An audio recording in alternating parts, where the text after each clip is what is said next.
के डमरुआ खोजेली गौरा फुलवार।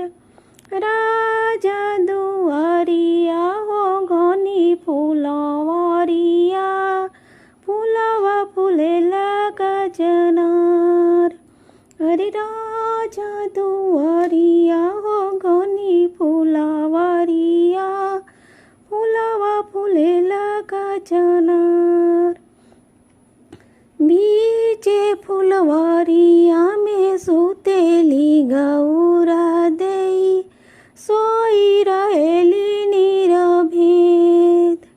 आहे डमरू बजाई शिवजी गौरा के जगावले पूछले गौरा से कुशल। आहे डमरू बजाई शिवजी गौरा के जगावले पूछले गौरा से कुशल।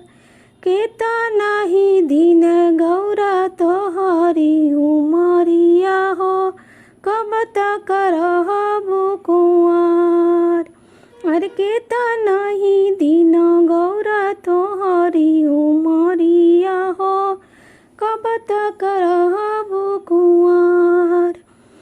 12 बरस तक शिवजी हमारी उमरिया हो 12 बरस रहब कुंवार। एतना वचन सुनी शिव भोले दनिया हो गौरा ले बोले समुझाए। पकड़ी के दैना हाथ चलाए गौरा हमरा संग बाबा से करना बात। बाबा से गौया कहिया गौरा गैनी फुलवरिया उहे मिलेले शिवाजी कुंवर। बाबा से कहिया गौरा गैनी फुलवरिया हो उहे मिलेले शिवाजी कुंवर।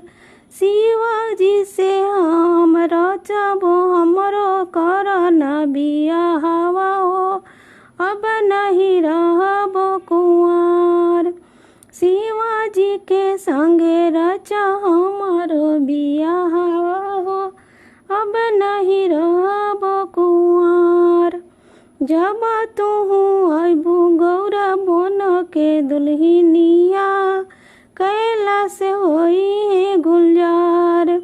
जब तुहू अबू गौरा बन के दुल्हनिया कैलाश होई है गुलजार। शिवाजी के हाथवा में सोने के डमरुआ गौरा खोजे